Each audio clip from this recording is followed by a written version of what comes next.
था कि उन्होंने केवल दो ही बात बोला था, INA and Subhash Chandra Bose, and the role of Mahatma Gandhi was minimal. तो when I showed this document to my professor, तो उन्होंने कहा था कि ये इमीडिएट कॉज हो सकता है, लेकिन जो बैकग्राउंड है वो गांधी जी ने ही सेट किया। मतलब कि द होल क्रेडिट उसको एक्चुअली प्रॉब्लम है ना, उसको नौकरी करनी है गवर्नमेंट की, तो वो तो उन्हीं की ड्यूटी हो जाएगा। पहले तो हम ये नहीं कह रहे कि गांधी जी का कोई योगदान नहीं है, तो गांधी जी ने जरूर कंट्रीब्यूशन किया था, कि बिल्डअप किया था। जब हम ये मैं ये कह रहा हूँ कि जब हम ये बात बोलते हैं कि उनका आज़ादी में मेन हाथ था, हम उस प्रोपागंडा को काउंटर कर रहे हैं जिस प्रोपागंडा ने हमको 60 साल 70 साल से यही बोला है कि दीदी हमें आज़ादी बिना खड़क बिना ढाल, कि सिर्फ अहिंसा से मिली, बाकी सब बकवास है।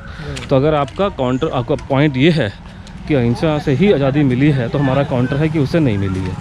अदरवाइज़ हमने कभी नहीं बोला कि सिर्फ उसी के वजह से मिला। नंबर 1। नंबर 2, इमीडिएट नहीं है, उनको बोलो कि इतना ही 30 मार खां वो थे वो लोग। गांधी जी का जो पीक का पीरियड था वो था असहयोग आंदोलन का 1920 का। गांधी जी का सबसे हाईएस्ट पीक में था आपका डांडी मार्च, ठीक है। तो डांडी मार्च हुआ 30 में, असहयोग आंदोलन हुआ 1922 में। तो इतनी ही क्षमता थी अहिंसा में, तो अंग्रेज 22 को क्यों नहीं गए, अंग्रेज 30 को क्यों नहीं गए? तो सन 46 में, और जब वो जीत चुके थे, और कांग्रेस पार्टी का ही एक रेजोल्यूशन उन्होंने पास किया था, और उसमें जो कांग्रेस पार्टी की वर्किंग कमेटी का रेजोल्यूशन है उसमें का सितंबर 45 का, उसमें साफ लिखा हुआ रेजोल्यूशन के अंदर, जो कांग्रेस के ही लोगों ने पास किया टॉप लेवल की, कि लड़ाई ख़त्म होने के बावजूद अंग्रेजी सरकार का भारत की आज़ादी की तरफ का रवैया बिल्कुल चेंज नहीं हुआ है, ठीक है जी। तो सितंबर 45 में अगर उनका रवैया चेंज नहीं हुआ था और उनकी थिंकिंग सेम थी, तो सितंबर और के बाद 3 महीने में क्या ऐसा चमत्कार हो गया देश में कि वो उन्होंने प्लानिंग कर ली जाने की। तो वो बवाल ये कि अक्टूबर में आपका INA का ट्रायल शुरू हुआ था उसी टाइम पे। तो उसके बाद से इनका दिमाग खड़का है, तब ये भाग से भागे हैं। और मैंने जैसे बताया आपको कि जो इंडियन नेवी ने ही विद्रोह किया था, नेवी ने किया, मिलिट्री ने किया, और काफ़ी वो उसी का डायरेक्ट फॉलो आउट था। और इन्होंने दबाया उसको, जो कांग्रेस के नेता हैं, नेवल म्यूटनी दबाई। आप आपका प्रोफेसर है, वो नौकरी करता है गवर्नमेंट की, तो जो गवर्नमेंट की नौकरी करेगा गवर्नमेंट की बात बोलेगा ना, वो उसको नौकरी करनी कि नहीं करनी वहाँ पे। अगर वो उठ के बोलना शुरू कर दे कि साहब हम तो उससे हुए थे, उसको नौकरी से बंदा बाहर कर देगा, कांग्रेस आके को कमेंट कर देगी। तो ये तो ढकोसलेबाजी है।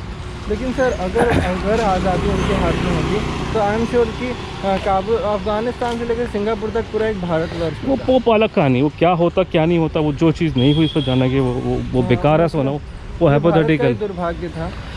ऐसे सपूत को पैदा करके भी उनका, हाँ वो तो है। प्रॉब्लम तो थी अब ये कि इन लोगों ने, मतलब जो मैंने कहा कि इन्होंने जो प्रॉब्लम करा है ना, कि झूठ बोला। अब झूठ को मल्टीप्लाई करते करते करते करते करते वो वहाँ तक पहुँच गए कि अब कि उसका क्या नाम है कि मतलब वही है कि एक झूठ को 100 बार बोलो कि सच बन जाए। तो हाँ, तो पूरी सिस्टम सपोर्ट करना। वो आपका प्रोफेसर वगैरह, उनको ये पूछो कि चक्रवर्ती जो था, कई बार तो कम से कम उसने आपको ये तो नहीं कहा कि झूठ है। नहीं तो मैं तो ऐसे लोगों को जानता हूँ, बंगाली वही नहीं मानते। अच्छा, अरे चक्रवर्ती के बारे में बताऊँ आपको, जस्टिस TV चक्रवर्ती से पहले, वो मेरे ख्याल से 52-53 में कलकत्ता हाई कोर्ट के पहले हिंदुस्तानी जज बने। उससे पहले जज सुप्रीम कोर्ट के, उसके कलकत्ता हाई कोर्ट के चीफ जस्टिस अंग्रेज थे सन 51-52 तक मेरे ख्याल से। तो वो पहला आदमी था जो इंडियन आदमी था जिसको उन्होंने चीफ जस्टिस बनाया है कलकत्ता हाई कोर्ट को। तो पागल नहीं था वो, नंबर 1।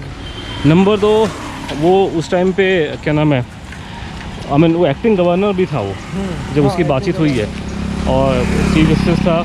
तो वो जज पागल नहीं होते। और कलकत्ता हाई कोर्ट जो था, आपको पता, भारत का पहला मेरे ख्याल से कोर्ट था। तो उसकी एक अपने आप में बहुत बड़ी खासियत कम से कम उस ज़माने में थी, बाद में शायद घट गई हो। उस ज़माने में उनकी बहुत ज़बरदस्त रेपुटेशन थी। तो वो कोई आदमी बेवकूफ़ नहीं था। तो उसने एक अच्छा काम किया, उसने ये लिखित में बयान छोड़ा हुआ है, ऐसा नहीं कि मौखिक तौर पे है। तो जस्टिस चक्रवर्ती ने राइटिंग में लिख करके छोड़ा है कि ये मेरी बातचीत इटली से हुई थी और उसने ये बात मुझे बोली है। उसके बाद में उसने ऑल इंडिया रेडियो में पहली बार, क्योंकि उस टाइम तो उसकी हिम्मत नहीं बोलने की पब्लिकली, क्योंकि गांधी जो है उन्होंने भगवान बना दिया है। तो गांधी के खिलाफ में कोई, अब यहाँ इस देश में आप भगवान राम को क्रिटिसाइज कर सकते हो, लेकिन गांधी को क्रिटिसाइज करना अलाउड नहीं था पहले के ज़माने में, कि वो ऐसा भगवान बन गया, सरकारी भगवान है वो। तो वो बेचारा पहली बार सन 60 में बोला है ऑल इंडिया रेडियो में। तो सुनने में आया उन्होंने वो उसकी लेक्चर जो था उसका उन्होंने उसको वो एडिटिंग कर दिया, सेंसर कर दिया। उसके बाद में वो जाके नेताजी रिसर्च ब्यूरो में जाके बोला, तो उसके बारे में नेताजी से बोला, नेताजी रिसर्च ब्यूरो में जाके बोला। वो कलकत्ता में है, उसके नेताजी की फैमिली में कुछ कांग्रेसी हैं, उन्होंने वो खोल रखा है पैसे कमाने के लिए। अच्छा। तो वो उसमें भी जाकर जो बोला है उन लोगों ने भी सेंसर करा उसको, क्योंकि वो बेसिकली कांग्रेस के सपोर्टर है, तो उनको भी बर्दाश्त नहीं हुआ कि गांधी के बारे में ऐसा कैसे बोल दिया उसने। तो चक्रवर्ती ने बोला, लेकिन चक्कर है कि वहाँ किसी और आदमी ने उसका नोटिंग बना के नहीं रखा ढंग से। आई एम श्योर कि चक्रवर्ती के ख़ानदान में लोग जिंदा होंगे, उनके पोते पड़पोतरियाँ होंगे, सभी लोगों के पास में रिकॉर्डिंग मशीन हुआ करती थी, तो अमीर लोग थे। ऐसी बातों को तो रिकॉर्ड करके रखना चाहिए कि पता कि भविष्य में लोगों को मालूम चले कि ये बात हुई थी।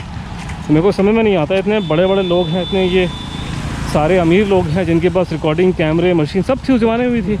आपको तो रिकॉर्डिंग करके रखना चाहिए था कि साहब उसने इतनी बड़ी बात उसने बोली है इतिहास की। चलो कोई तो किस्मती है कि उन्होंने हाथ से लिखा नोट और नोट बच गया, नहीं तो ये साले बिल्कुल ही मना कर देंगे, हम नहीं मानते किसी चीज़ को।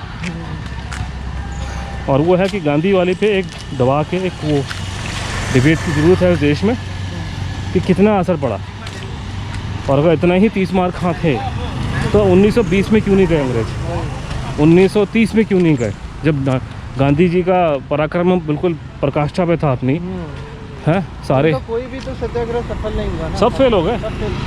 वो उनका कभी इनका कभी नुकसान वो नहीं था, थ्रेशोल्ड पॉइंट कभी उनका वो रेज नहीं कर पाए। था कि मैं जर्नलिस्ट था, ठीक है, मेरा ग्रैंडफादर उनके खिलाफ में लड़ाई लिया था, वो फौज में थे, तो मुझे ये बात अपने घर में लोगों से ही मालूम थी कि भारत की आज़ादी होने का कारण ये था कि जो फ़ौज जिसको अंग्रेज़ यूज़ कर रहे थे वो फ़ौज उनके ख़िलाफ़ हो गई थी नेताजी को लेकर के। जैसे मेरे ग्रैंडफादर भी बाकायदा बड़े डेडिकेट थे अंग्रेज़ों के बारे में।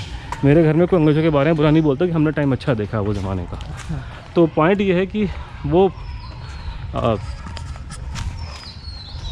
टाइम जो था वो अच्छा हमने देखा था, तो मेरे घर में तो हमारे लिए वो बुरी बात नहीं है। लेकिन ये है कि लेकिन फ़ौज वाले इस बात को लेके उनकी वो जाग गई अंदर की कि साहब नहीं, हम अपने लोगों से नहीं लड़ेंगे।